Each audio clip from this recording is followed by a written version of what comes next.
start it off. It's a clickbait, right? You just give them something to look at. Okay. Go from there. Hi. We're trying something new. As a video this week. These are our faces. My name is Jessie. I am the owner of Super Sun Electrical Services. I also do other cool stuff for us. I am Gabe. I'm the co-owner, and I make us have to edit videos. I'm also the master electrician, and have been doing the sales service side of things for about 5 or 6 years, and feel like I've gotten relatively good at it. I'm not saying in any way, shape, or form I'm the best, but I do great. So we're rolling with it. As promised last week, we are going to be talking about belief this week, which I feel like is part, if not a lot, of what makes a good salesperson is belief in themselves and belief in the product. Yeah, 100%. Honestly, I was a better sales guy after or like before I knew what things cost, if that makes sense.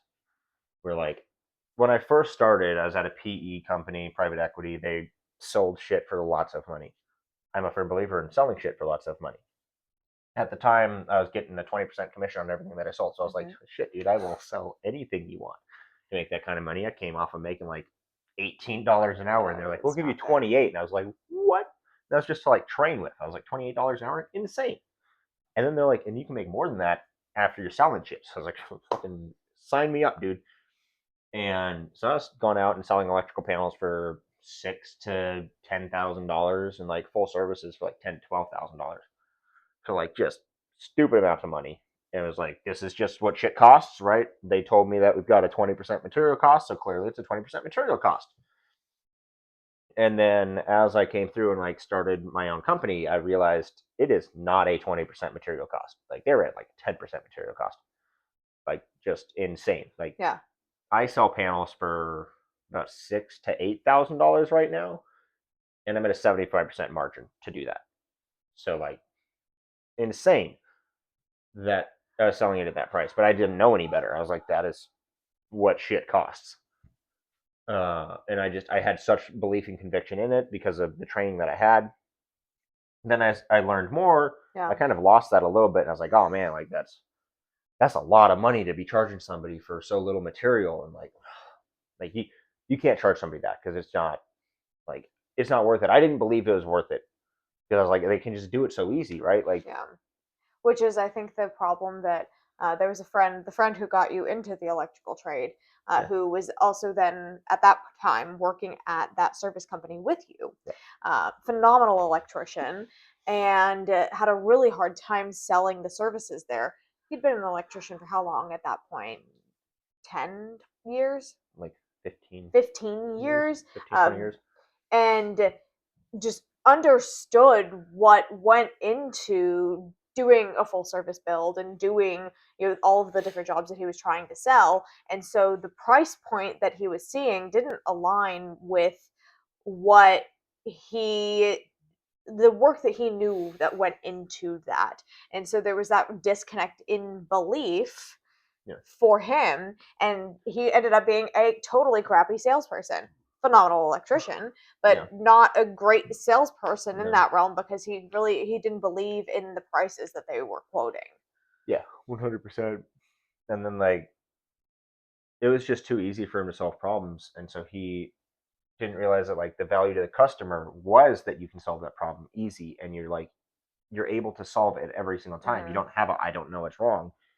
You have a solution, and that's incredibly valuable to your customer. So like if you're the guy who doesn't know what's going on, right, you're going to sell more stuff. Like it sounds stupid, you're going to make more money knowing less because you did everything you could to make it happen, and then you're going to sell them a new circuit even though they had a bad GFCI that was buried in a closet. Real situation I had. I traced it. I did everything that I knew what to do, and was like, you had a broken wire, right? Like that's the only logical conclusion I can come here. Yeah. With right and sold them a new circuit. Went through, and then we basically tapped the circuit halfway through. We saw where it came up from the wall, powered up. Half of the circuit came on, and I went, huh, that's weird. There's a hidden GFCI. Yeah. They'd buried a GFCI. Basically, I traced it down to a closet here, or into like a cupboard built-in garage shelving Yeah. here, Mm, and it was around the corner here. weird. And so I missed it and was like, well, it is what it is. And so we just retied into it, Mhm. and life is good. No harm, no foul. Now they just had two separate circuits, which still benefited them because the circuit was way too expansive for what it was covering. Like they should have had Yeah. two for it. But like I didn't know any better. And realistically, they probably needed a new GFCI. And instead I sold them a new 20 amp circuit with GFCI protection. So I didn't know any better. There's been several times where I didn't know that you could repair that part of the panel, so I just sold them a new panel. So that's belief in the like blind way. Yeah, you're just ignorant to it, so you don't know any better. So And you're just like believing you're what you're being told, yeah. which isn't bad. No, and like as long as you're servicing the customer, right? You're not going in there knowing that hey, I could replace this breaker, or hey, I could repair this bus bar or this neutral bar or whatever. I could add a ground bar and save this person money. And like you know that solution exists and you're choosing to sell them only the panel option. Yeah. That's dirty, scummy, and not cool in my opinion. Right? But giving them the option of, hey, we can replace your panel or we can do this, right? And replacing your panel is going to be a much better solution. You get modern technology. We have the ability to do AFCI, GFCI protection. We've got plug on neutral, right? We've got all of the modern amenities. And we can continue with the wiring that's in your house. We don't need to rewire your house versus retrofitting this in. It's going to get you mostly the way to code, but you're not going to be 100% to code. So, like, it's a choice for you. Right. And I just had that earlier this week. One of our customers had a tripping GFCI for his hot tub. And he's like, I think it's the hot tub, but I want a professional opinion on this before I call the hot tub guys out. And so I went through, did my inspection. His panel was made up incredibly well. Like, the previous electrician took care and diligence, which does not happen often in the service realm. If you're a service electrician, you know. If you're not a service electrician, get into it, you'll find out. But like it's not often that a show up and a panel is well done because like if it was well done, the electrician took care for the thing. I don't need to be there 98% of the time because it was built correctly, so it's going to last 30 years. This one was built right. The electrician did his job. It's labeled. It's beautiful, like 90-degree, just the sexy panels that everybody sees online, right? Mm-hmm. The GFCI panel, like the spa panel, also just well done. Connections are tight. Everything's good. So I went to the customer and was like, hey, dude, look, first of all, like to get it up to like get your house up to current standards, we need to do AFCI. We need to replace your panel. They had a bunch of tandem breakers. It's the only thing that I didn't like about the panel. I don't like tandems. They're not illegal. I just think that they're in case of emergency and not a hey, let's build these in like a jackass. Mm-hmm. But not on subject. But that does come down to beliefs. I like to future proof, and that's a belief that I do. My customers pay me a lot of money, and I think that it's stupid that they should pay me a lot of money to replace a panel and then have the potential in 3 to 4 years that may need to be replaced again because I stacked it full of tandems and they're legitimately 100% full. There. So Continue. that does come down to a belief. Future proof, it's better for your customers. My personal belief, some of you don't believe that, and that's fine. But went through and I was like, you need AFCI protection to be up to the 2026 code. You need surge protection to be up to the 2026 code. And then we should add surge protection to your spa panel. Right? All of these things to help benefit the situation. Mm-hmm. But also we can just troubleshoot that scenario. It's going to be about $700 for me to do that. Right? What do you want to do? And he elected to not do anything. So we got paid our $100 consult fee. Well, it was supposed to be whatever. We got paid our consultation fee. And I told him what I found, right? That's part of the consult is this is what I visually saw. Part of the consultation is an inspection. Everything was built really well. Everything's pointing to the fact that your hot tub is the problem. I would call them out. That's realistically going to cost less to do that than to have me really get in depth and troubleshoot this. And like, I don't think that there's anything wrong. So I'm going to put my meter on stuff. I'm going to test it. And at the end of the day, I think you're going to be in the same boat. You're just going to be $700 broker. Yep. And like, I don't mind doing that. If you want that solution, I'm happy to provide it. But I also think that you'd be better served with your money to just have the hot tub people come out. Yeah. And so there's a belief in like doing what's best for your client. How can I provide them the most value? And like we legitimately have a sign. I just took that door out, but like that's the sign that was on the door that we left every day. I don't know how well they can see that, dear. Hopefully you can read it. But it says value first. How can I help this person? right? Like that's the whole mentality. That is what I see every morning before I walk out. That's the mindset. Value first. How can I help this person? And sometimes the best way that I can help them is fucking off. Yeah. Sometimes I'm not their electrician because I'm more expensive than what they cared to spend money on, right? So like my expertise is more than they care to spend. That means there's a misalignment. That's not valuable to them, and it's not valuable to you, right? And if you're trying to force that relationship, it's like if you ever tried to force a date, it doesn't work. Well, and I think it when we're talking about belief, what I start thinking about is the moments that I'm doubting my belief in our product and our services and myself Oh yeah, those are um real. and specifically when it comes to price, because price is a hot topic that everyone in business wants to talk about. Yeah. There's a lot of believers that you need to be at an affordable price. We are of the belief that if you Affordable is relative. fair. Um, we're of the belief that you should go value first, and if you have a value first based product, then you can have a higher price point. I'm a firm believer that you should be the most expensive person in your area. Like it's So, legitimately a goal of mine. I just haven't gotten the balls to pull the trigger to make it happen. Like so where I genuinely. was getting at is, I believe so deeply in what we're doing at Super Sun in building a trustworthy, reliable electrical service that uh, really is different than our competitors in that the value that we bring to the table. And and I go out and I network and talking with people, and every once in a while, price point comes up, and somebody will look at me and be like, "Well, that's just too damn expensive." And when you hear that enough times, and I'm sure that you would say this as well in Well, the I bet I hear it more than you you do. hear it all the time. That's what I was getting at. But it's like, oh, you're too expensive. You start hearing that you're too expensive, and now you're like, holy shit, am I too expensive?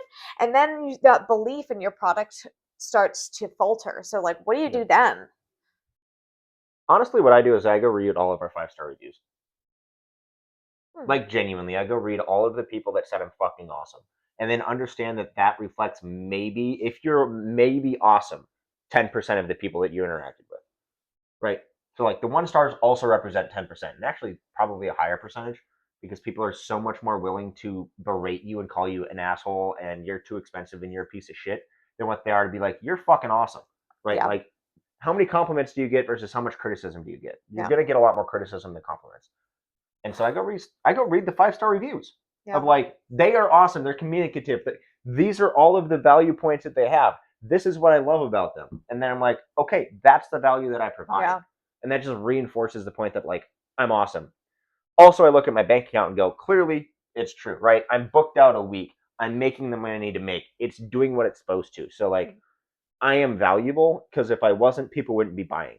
Well, and I do have to say, from what I've learned in our year and a half in business, is that when you do get somebody who starts questioning that and makes you start doubting your belief, it's usually from misalignment. It's not because they're bad or because No. you're bad. It's Well, likely because your beliefs were not aligned. yeah. So, which is why, like, what we're doing in business is trying to get the everyone says, I want the right type of clients. I want the good clients. But Yeah. really, what that just means is those clients that believe in the same business model that you are also proposing. Well, not even the same business model, but believe in the same value that you're proposing, right? Because we've got some friends who believe in being pretty cost effective. I've got one of my buddies who's a fellow electrician who's booked out. He's doing phenomenal. He called me a couple of weeks ago and was like, "Hey, dude, do you have anybody that you could loan to me? Because like I'm so busy, I can't hire fast enough." Good on Right? him. Like it's fucking awesome. But I know he's on the cheaper side of things. He wants to be that high volume, Mm, doing remodels, doing kind of the cookie cutter shit, which is great. He's still making the money he needs to make, right? I don't want to be that. I would much rather stay smaller, more boutique, yeah, and get to serve higher class people in a better way where they have that relationship with me and I get to build that and yeah. have that safety, security, like comfortable mindset that they get to have in that. And like that's been one of the biggest things that people tell me is like, I know that I've got somebody reliable that I can count on to come out when shit hits the fan, right? I know that my property and my home, my like life is secure because in this of you. aspect because of you, right? That's the value you provide. But we've ran into customers who don't give a shit about that. They just wanted the cheapest price, which falls down to I should have marketed better. I should have put in more barriers. I should have been clearer about what we provide. Yeah. Because if that doesn't serve them, then I'm not valuable. And whether I'm charging them $10 or $10,000, I'm not valuable to them. Fair. And so everybody gets caught up in like the belief that money's what matters. Because for the most part, especially when you're first starting out this entrepreneurial journey, like fuck, money is all that matters to you. Yeah. You're like, shit, dude, how the fuck am I gonna eat tomorrow?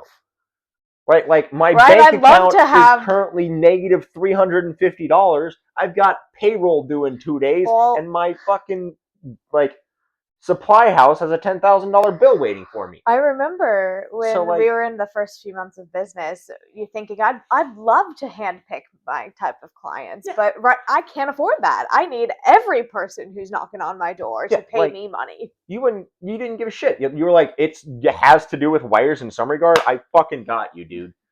You Right. have $4? I got you, bro. Give it to Like, me. I will take that because I have no money. And like, when you're first starting out, you don't realize that that's what's robbing you from those higher level clients.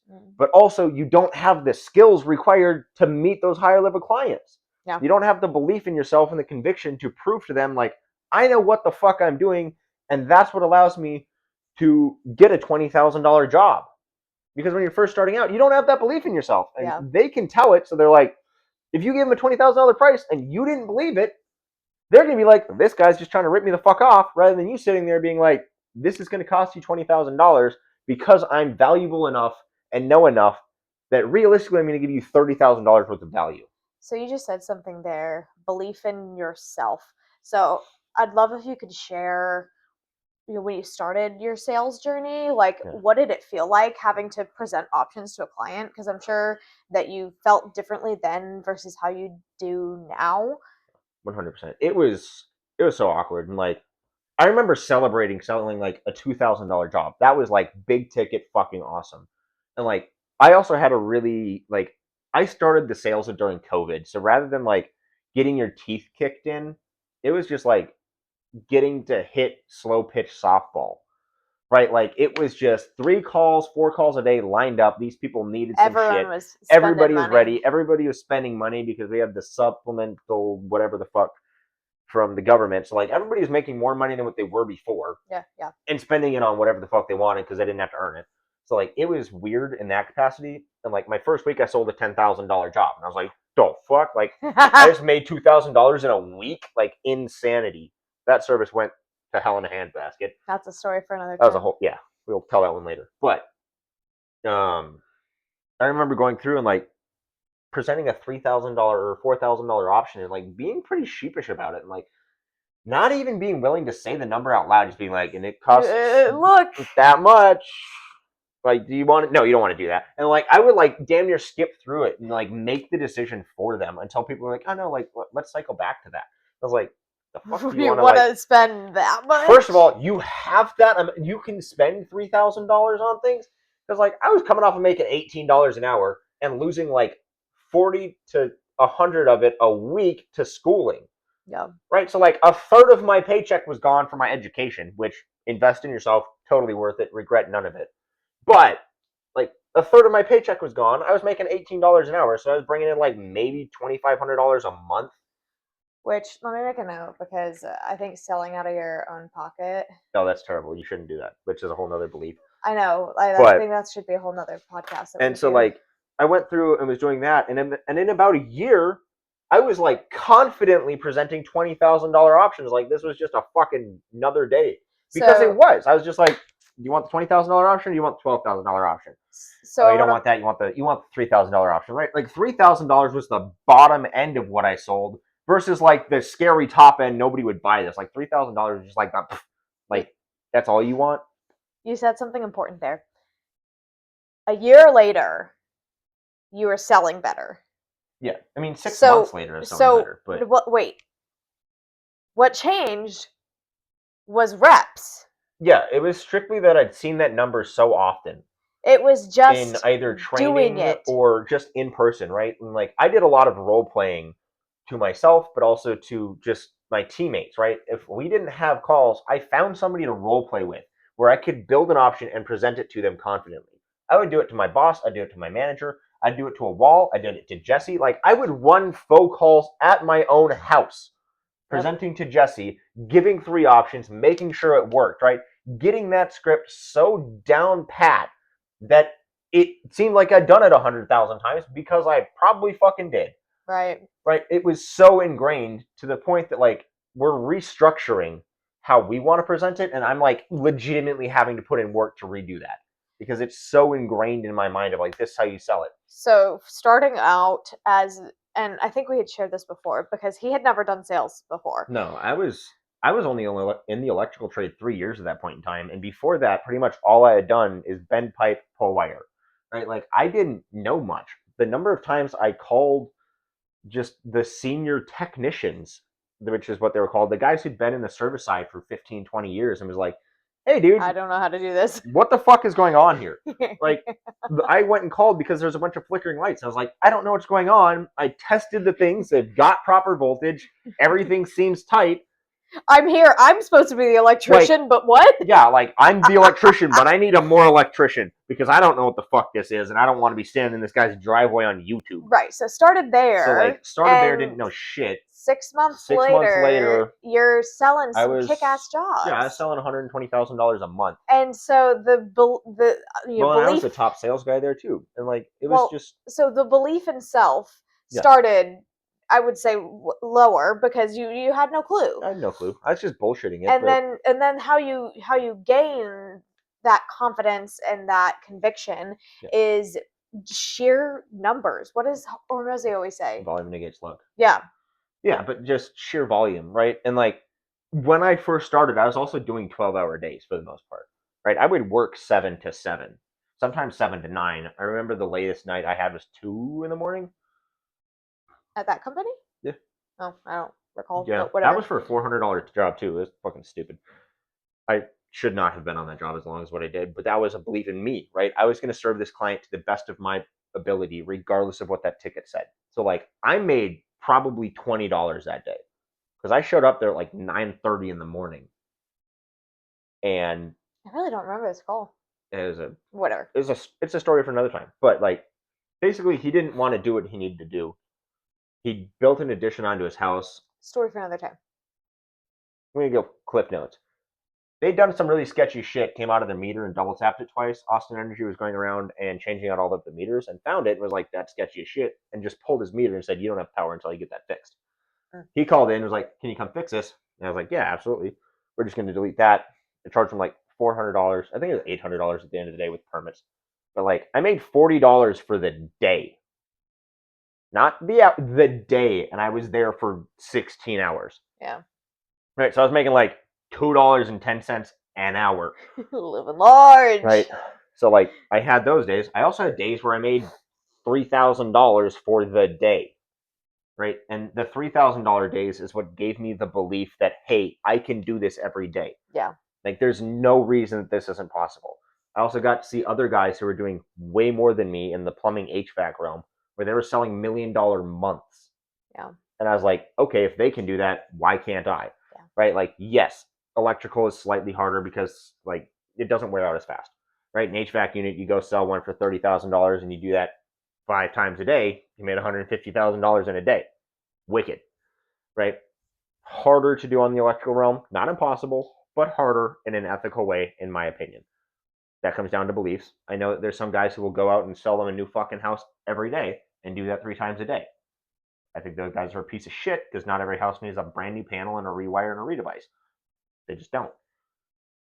But again, comes down to beliefs on your end and what you find as ethical and how you can build and portray that value to your customer. So let's wrap. What do you got to say? Wake up every morning, tell yourself you're fucking awesome and you're worth it. Like genuinely, just stand in front of the mirror. And I've gotten so much shit for telling people that this is the like secret to self-confidence is wake up and regardless of what mood you're in, look yourself in the fucking mirror and be like, you're fucking awesome. You got this today, kid. Go kick ass and don't be a bitch. Right? And I've been saying that for the last decade and people think that I'm a dumbass for it. But also everybody's like, I wish I had self-confidence. And I fucking tell them how to do it. And they're like, That is way too simple. That's not how that works. It's exactly how it works. Right, and I think Like, also just you keep telling yourself the good stories, yeah, and sales is a really crappy job because you get told no yeah, or some version of no uh, 90% of the time, yeah. and you have to keep showing up with that level of confidence every day. Yeah. And so Well, and not just the level of confidence, but the level of enthusiasm, yeah, right? Because it's so easy to hear no 5 times in a row off of some shit that they really do need, which, first of all, may be a marketing misalignment, but it may be a belief misalignment on your part. And then you start to believe that story of like, man, we're too expensive. Like the first company that I worked at, the number of times that I heard from my coworkers while we were all commission based, we need to lower our prices. We need to lower our prices. We're just priced too high. I was like, what the fuck do you guys mean we're priced too high? I'm out here selling $20,000 jobs every other week, right? And like my average ticket's $2,500. I show up and do a diagnostics for $350 or you $400, have to believe and in they what you're couldn't sell a selling. $280 diagnostics to solve the problem that was in front of their fucking face. And they're like, we're just too expensive. We need to lower our price. And I was like, why the fuck would you want a pay cut? Yeah. Like if we lower our price 10%, your volume is not going to increase because it's not a pricing issue, it's a belief issue. So you're just going to take a 10% pay cut to do the same amount of fucking work and probably lose even more money, and it's harder to sell at a lower price point. We talked about that in pricing power. The perceived value is lower now. Yeah. Right? Honda Civic, Bugatti. Right? Not exactly the same car, but right, Lamborghini versus Bugatti. It's kind of the same shit, but Bugatti immediately has a better mind. Right? You're immediately like, that's a more expensive vehicle. Right? Or a Lexus versus a Toyota. It is the same fucking car. You're on Value's a there. sidetrack here. The perceived value is there, right? And it's a belief, right? You see a Lexus and you believe that that is worth more than a Toyota. It is made in the same factory. They just put a fucking different sticker on it. So The believe in belief in yourself, yourself. believe in your prices, The believe belief in your in product. the belief in yourself is going to give you the belief in your prices, and that's going to be the belief that gives you the product. But it all starts with you. If you don't believe in yourself, it doesn't matter whether you have the greatest product in the world or not. It all starts with you. Like, it starts with you. If you don't believe in that, it doesn't fucking matter, right? Me versus my buddy, we were selling the same fucking thing. I was making $2,000 plus a day, and that dude couldn't make $2,000 a month. Yeah. Right? Like, very different aspects. So homework. Same product, same procedures, same everything. He followed the same scripts I did. Like, You just word for believed. word. I believed and he didn't. That was the difference, right? Conviction has so much more to do with sales than anything else. That's why the new guy who's full of piss and vinegar and doesn't know fuck all outsells the guy who's been doing it for 20 years, who's seen all of the bullshit and no longer believes in the thing he's selling. Yeah. He now thinks it's snake oil. He thinks it's dirty. He thinks that it's backhanded.